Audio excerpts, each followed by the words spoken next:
அஸ்ஸலாமு அலைக்கும் வரஹ்மத்துல்லாஹி வரகாத்துஹு. என்னுடைய பேர் அஷ்ரஃப் அலி. நான் சொந்த ஊர் தஞ்சாவூர். நான் இங்கே மதினாவில் கடந்த 25 வருஷமாக இருந்துகிட்ருக்கிறேன். இருந்துட்டு பெருச்சம்பளம் கடை வச்சு நடத்திக்கிட்டு இருக்கிறேன். அல்ஹம்துலில்லாஹ். இப்போ இங்கே 25 வருஷமாக நான் சில சமூக சேவைகள் செஞ்சிட்ருக்கேன். அது என்னன்னு கேட்டிங்கன்னா, இங்கே எதிர்பாராத இடத்துல திடீர்னு ஒன்றும் திக்கு தெரியாத இடத்துல ஹாஜிங்க இறந்து போயிடுறாங்க. அவங்களுக்கு சரியான வழிகாட்டுறதுபடி அவங்களுக்கு சரி பண்ணி அவங்களுக்குள்ள அந்த அடக்கம் பண்ணுறது எல்லா வேலையும் இந்தியன் எம்பாசியில் நம்ம வாலண்டியராக இருக்கிறோம். அதனால் அந்த இந்தியன் எம்பாசி நம்மளை தொடர்பு கொண்டு ஹெல்ப் பண்ண சொல்லுவாங்க. அந்த மாதிரி சொல்லும்போது யார் நம்மளை டைரெக்டாக கால் பண்ணி கேட்குறாங்களோ அவங்களுக்கு நம்ம இன்ஷால்லா ஹெல்ப் பண்ணுவோம். நம்மளாம் இது தேடி போகிறதில்ல.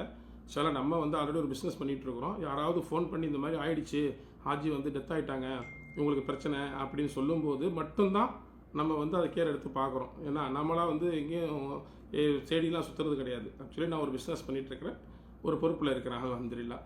அந்த மாதிரி பண்ணிக்கிட்டு இருக்கிறோம். அல்ஹம்துலில்லாஹ். எல்லாருக்கும் இங்கே சவுதியில் மதீனாவில் பொறுத்தவரையிலையும் யார் தமிழ் மக்களாக இருந்தாலும் சரி, யாராக இருந்தாலும் சரி, இது இல்லாமல் வட மாநிலம் நிறையா பேர் டெத் ஆகிறாங்க. அவங்களுக்கு எம்பாசிக்கு ஃபோன் பண்ணி மதீனான்னு சொன்னாலே என்னுடைய நம்பரை கொடுத்துட்றாங்க. என்னை கான்டாக்ட் பண்ணி பேசுகிறாங்க. அவங்களுக்கு நம்ம எல்லாமே பண்ணி கொடுக்குறோம். இப்போ ஆக்சுவலி இந்த ஆடியோ எதுக்கு நான் போகிறேன்னு சொன்னாக்கா, கடந்த 20 நாளாக சில போலி ஏஜெண்டுங்கள் மூலயமா நம்ம தமிழ் மக்கள் ரொம்ப இங்கே அலக்கழிச்சு ரொம்ப வேதனையாகி அவங்கள பார்க்கும்போது நம்ம மனசுக்கு ரொம்ப கஷ்டமாக இருக்குது. அவங்க சொல்கிறத பார்த்தா பணம் 6 மாதத்துக்கு முன்னாடியே பணம் கட்டிட்டு, சரிங்களா, உம்ரா போகணுன்னு சொல்லிட்டு ஒரு நியத்து வச்சு இங்கே அவ்வளோ இன்னல ஆளாகி கடைசியில் அவங்களுக்கு கூட்டிகிட்டு எந்த ஒரு வழிகாட்டியுமே இல்லாமல் அவ்வளோ பிரச்சனைகள் பண்ணி, ஏன்னா மதுக்காலையும் அவங்க ரொம்ப பிரச்சனைக்குரிய பண்ணி மதினாலேயே அவங்க இது மாதிரி பண்ணோன்னாக்கப்புறம் எம்பாசியை தொடர்பு கொண்டு இந்த மாதிரி பிரச்சனைன்னு சொன்னதோட உடனே எனக்கு மெசேஜ் கொடுத்து, இவங்களுக்கு இது பிரச்சனையா, தமிழ்நாட்டுக்காரர் சேர்ந்தவங்க போய் என்னான்னு பார்த்து எங்களுக்கு அப்டேட் பண்ணுங்கள் அப்படின்னு அவங்க சொன்னதோட நம்ம இவங்களுக்கு இவங்களை எடுத்து இவங்களுக்கு என்னென்ன வேணும்னு சொல்லி பண்ணி கொடுத்து அல்ஹம்துலில்லாஹ் அவங்க எல்லாருமே 22 பேரையும் சேஃபாக ஊருக்கு ஏற்றி அனுப்பிச்சி விட்டாச்சு. எல்லாமே நம்ம சொன்ன மாதிரி வஜாரத்துல் ஹஜ்ஜை வச்சு அவங்கள்ட்ட கம்ப்ளைண்ட் பண்ணி அவங்க மூலியமாக இங்கே உள்ள உம்ரா கம்பெனி வக்கீல் சவுதியில் உள்ளவங்கள வச்சு எல்லா வேலையும் பண்ணி அவங்க நல்லபடியாக ஊருக்கு அனுப்பிச்சி வச்சு எல்லோரும் நல்லபடியாக ஊருக்கு போய் சேர்ந்துட்டாங்க. இது ஒரு செய்தி.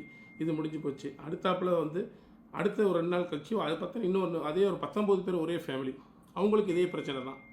அவங்களுக்கு இதே பிரச்சனை டிக்கெட்டு போட முடியாமல் அவங்களும் ரொம்ப சிரமப்பட்டு அவங்களையும் கூட்டிகிட்டு ஏஜெண்ட் ஏமாற்றிட்டு மக்களையும் ரொம்ப சிரமப்பட்டு மதினால சாப்பாடு ஹோட்டல் இல்லாமல் அவங்க எதுக்கு உம்ராக்கு வந்தவங்களும் அந்த இபாதத்தையும் செய்ய முடியாமல் மதினால ஜியாரத்து கூட பண்ணலை. அவங்க எங்கேயுமே போகலை. ரூமை விட்டு தான் எங்கேயுமே வெளியில் போக முடியல. ரூமும் ரொம்ப தூரம், அங்கே அரம் ஷெரீஃபுக்கும் அதுக்கும். அந்த மாதிரி நிறையா மன உளைச்சலுக்கு ஆளாகி நேற்று தான் அல்ஹம்துலில்லாஹ் அவங்களே சொந்த பணத்திலேயே அவங்களுக்கு நம்ம ட்ரை பண்ணோம். நிறையா இதில் எதுவுமே இருக்காவலை.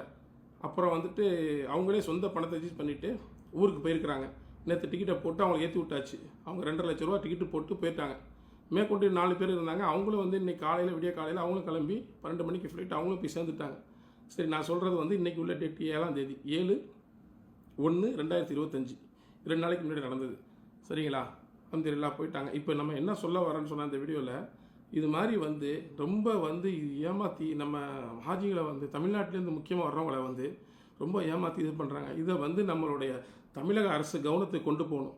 சரிங்களா, இதில் என்ன செய்யணும்னு சொன்னாக்கா, நம்ம தமிழ்நாடு அரசு கவனத்துக்கு கொண்டு போயிட்டு இந்த உம்ரா ஹஜ்ஜியோடைய குரூப் இருப்பீங்க, அவங்களுடைய சொசைட்டி, அவங்க இதை பார்வைக்கு எடுத்து நம்ம தமிழ்நாடு சிஎம் வரைக்கும் இதை கொண்டு போய் இதை ஸ்டாப் பண்ணணும். இந்த குறைஞ்ச சர்வீஸ் போட்டு விளம்பரம் பண்ணுறவங்கள நம்ம அவங்கள இது பண்ணக்கூடாது.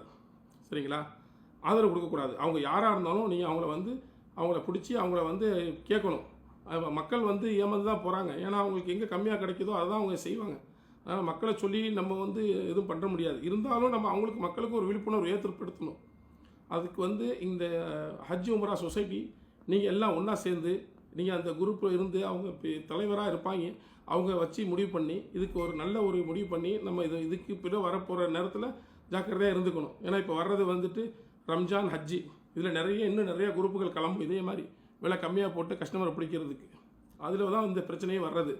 பாவம் நம்ம அங்கங்கே உள்ள நம்ம இமாமாங்க பாவம், அவங்களுக்கு என்ன தெரியும், அவங்கள பிடிச்சி அவங்களோட டார்கெட்டே அதான். பள்ளிவாசலில் போயிட்டு இமாமை பிடிக்க வேண்டியது, இமாம்கள்கிட்ட சொல்லி அவங்களுக்கு ஏதாவது பணத்தை கொடுக்க வேண்டியது. அவங்க என்ன செய்வாங்க, கொஞ்சம் சமத்தில் வேலை பார்க்குறவங்க சரி ஏதாவது கொடுக்குறாங்கன்னு வாங்கிட்டு 4 பேருக்கு சொல்லி விடுவாங்க. இவங்க இப்படி கூட்டிகிட்டு இங்கே என்ன செய்கிறாங்கன்னு அந்த இமாமுக்கு தெரியாது. ஏதோ அவங்க சரி இந்த உம்ரா விஷயத்தில் போகிறவங்க போய் சொல்ல மாட்டாங்க. அப்படி ஒரு நம்பிக்கையில் அந்த இமாமுங்க சொல்லி விட்றாங்க. சரி, அது நம்ம மக்கள் என்ன செய்யப்பாங்க, அஜரத் சொல்லிட்டாங்க கரெக்டாக இருக்கும் அப்படிங்கிற வார்த்தையில் இந்த இவங்களை நம்பி பணம் கொடுத்து இங்கே வந்து மாட்டிக்கிறாங்க. அந்த மாதிரி சில பேர் ரொம்ப கஷ்டப்படுறாங்க. இதுக்கெல்லாம் வந்து நம்ம தமிழக அரசு வந்து உடனே இது கூட முடிவெடுத்து இவங்களை வந்து இந்த மாதிரி போலி உம்ரா நடத்துகிறவங்கள வந்து பிடிச்சி அதுக்குண்டான உடனே ஆக்ஷன் எடுக்கணும்னு சொல்லி நம்ம சவுதி வால் தமிழ் மன்றம் சார்பாகவும் இங்கே மதீனாவுடைய பொறுப்பாளருங்கிறதுனால நான் வந்து இதை கேட்டுக்கிறேன். தமிழக அரசுக்கு ஒரு கோரிக்கையாக வைக்கிறேன். இன்ஷா அல்லாஹ் இதை வந்து இந்த கோரிக்கை நிறைவேற்றி இந்த இவங்களை வந்து கரெக்ட் பண்ணி கொடுக்கணும் இன்ஷா அல்லாஹ்.